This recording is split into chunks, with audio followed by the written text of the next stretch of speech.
अब तेजस्वी जी शायद matric pass नहीं है।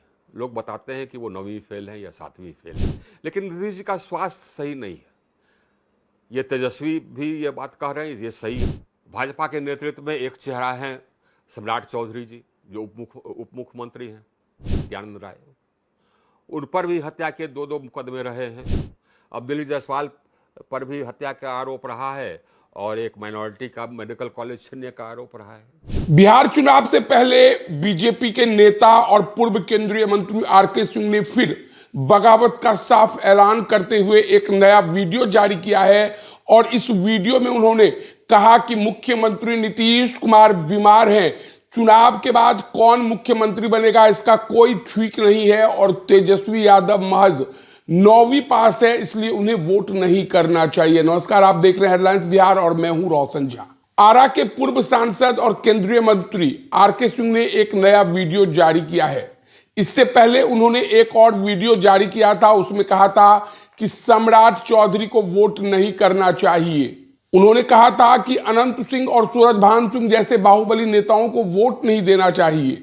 तो कुल मिलाकर पहली वीडियो को आगे बढ़ाते हुए आरके सिंह ने एक नया वीडियो जारी किया और उसमें उन्होंने कहा कि मुख्यमंत्री नीतीश कुमार की तबीयत ठीक नहीं है, कुछ अधिकारी सरकार चला रहे हैं और इंडिया गठबंधन ने जिस तेजस्वी यादव को सीएम प्रोजेक्ट किया है वे महज 9वीं पास है। अगर वे सत्ता में आते भी हैं तो वो कुछ सोच समझने की स्थिति में नहीं है। इतना ही नहीं, अगर बीजेपी की बात कर लें तो आरके सिंह का कहना है कि सम्राट चौधरी मर्डर केस में फंसे हुए हैं।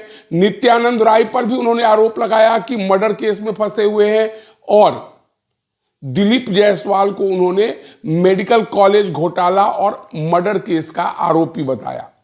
जन स्वराज पार्टी के नेता प्रशांत किशोर के ऊपर उनका कहना है कि प्रशांत किशोर लंबी लंबी बात करते हैं, ईमानदारी की बात करते हैं, युवाओं को शिक्षा और रोजगार देने की बात करते हैं, लेकिन चूंकि यह उनका पहला चुनाव है इसलिए जनता उन पर विश्वास नहीं कर सकती है।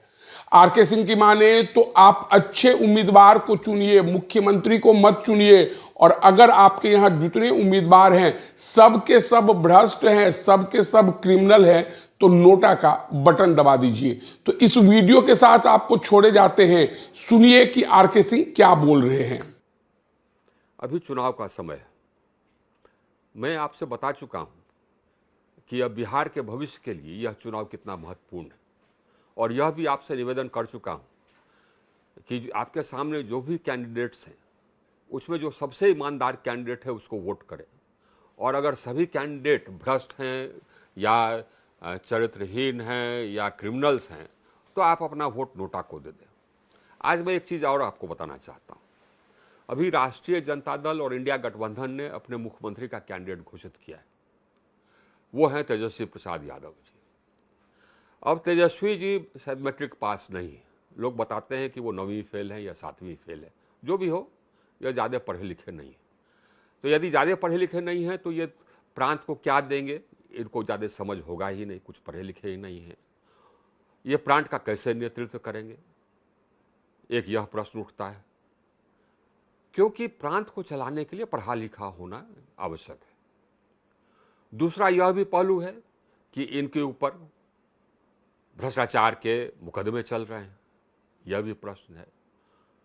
तो अगर मुख्यमंत्री के तौर पर मेरा मानना है कि ये तो तेजस्वी प्रसाद यादव जी तो बिल्कुल सक्षम नहीं सिद्ध होंगे, अनउपयुक्त होंगे।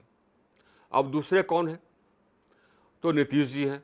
भारतीय जनता पार्टी कहती है कि हम लोग नीतीश जी के नेतृत्व में चुनाव लड़ रहे हैं। यह नहीं कह रहे हैं कि उसके बाद चुनाव के बाद नीतीश जी ही मुख्यमंत्री होंगे, लेकिन ये समझा जा रहा है कि शायद चुनाव के बाद नीतीश जी ही मुख्यमंत्री होंगे। लेकिन नीतीश जी का स्वास्थ्य सही नहीं है। ये तेजस्वी भी ये बात कह रहे हैं, ये सही है, और जन स्वराज भी यह बात कर रहा है, वो भी सही है। इनको अब याददाश्त नहीं रह गई है और कुछ से कुछ करते रहते हैं। तो ज़्यादा दिन ये मुख्यमंत्री रहे भी, अगर मुख्यमंत्री पुनः चुनाव के बाद बनाए भी गए भाजपा द्वारा, तो ज़्यादा दिन चलेंगे नहीं। उसके बाद भाजपा अपना मुख्यमंत्री बनाएगी। तो भाजपा किसको मुख्यमंत्री बनाएगी? अब आप देख लें कौन कौन चेहरे हैं भाजपा के नेतृत्व में। भाजपा के नेतृत्व में एक चेहरा है सम्राट चौधरी जी, जो उप मुख्यमंत्री हैं। अब आप सम्राट चौधरी के बारे में तो जान चुके हैं। जनसुराज ने स्पष्ट कर दिया है कि हत्या के आरोपी रहे हैं, ज़्यादा पढ़े लिखे भी नहीं हैं, शायद 10वीं पास नहीं है, जैसा कि जनसुराज ने कहा। तो ये तो अब आप समझ जाएंगे कि कितने उपयुक्त होंगे मुख्यमंत्री बनने के लिए। दूसरे कौन है नेता? दूसरे नेता हैं भाजपा के, जो कि यहाँ पर भाजपा का संचालन करते हैं बिहार में, वो है नित्यानंद राय। उन पर भी हत्या के 2-2 मुकदमे रहे हैं, अपहरण के भी मुकदमे रहे हैं, तो वो भी उपयुक्त प्रतीत, वो तो आपराधिक पृष्ठभूमि के हो गए। तीसरे हैं दिलीप जायसवाल जी, जो भाजपा के अध्यक्ष है। अब दिलीप जायसवाल पर भी हत्या का आरोप रहा है और एक माइनॉरिटी का मेडिकल कॉलेज छीनने का आरोप रहा है। ये हैं भाजपा के कैंडिडेट्स। इसमें ये भी वैसे ही लोग हैं जैसे कि दूसरी तरफ राजद की हो। राजद का जो कैंडिडेट है, कम से कम उस पर हत्या इत्यादि का आरोप नहीं है, लेकिन भ्रष्टाचार का तो आरोप है। और पढ़े लिखे का तो खैर आप सुन ही लिए कि कौन कितना पढ़ा लिखा है। तो जनता के सामने यह प्रश्न है और जनता को यह प्रश्न करना चाहिए, क्योंकि मुख्यमंत्री ही तय करता है कि सरकार को कैसा चलेगा, ईमानदारी से चलेगा, विकास करेगा या नहीं करेगा। अगर खुद आपराधिक पृष्ठभूमि का मुख्यमंत्री है या भ्रष्टाचारिक पृष्ठभूमि का मुख्यमंत्री है तो क्या करेगा, ये जनता को समझना होगा और समझ बूझ करके ही अपना मुख्यमंत्री चुनना होगा, क्योंकि ये बिहार का भविष्य का सवाल है साथियों, और इसमें एकदम सोच समझ करके ही करना है। एक नया पार्टी भी आया है, वो है जनसुराज। जनसुराज के नेता बात तो बोलते हैं सही कि हम भ्रष्टाचार समाप्त कर देंगे, ये शिक्षा पर ध्यान देंगे, लोगों को रोजगार देने पर ध्यान देंगे, लेकिन ये पार्टी नई है, इसको हम लोगों ने काम करते हुए देखा नहीं। अतः यह कह रहे हैं कि हाँ साहब हम ईमानदार सरकार लाएंगे, लेकिन ये कहने की बात है, कभी तो हम लोगों ने देखा नहीं है कि हाँ सचमुच में ये हैं कैसे या होंगे कैसे। ये सवाल है आपके सामने कि कैसा होगा। हमको तो ये एक विडंबना लग रही है इस चुनाव में। यही आपसे यही निवेदन है कि आप जो भी निर्णय करें एकदम सोच समझ कर करें। बहुत बहुत धन्यवाद और छठ मैया का आशीर्वाद आप सभी को प्राप्त हो, सूर्य भगवान का आशीर्वाद आपके और सभी आपके पूरे परिवार को प्राप्त हो और बिहार को भी प्राप्त हो। बहुत धन्यवाद।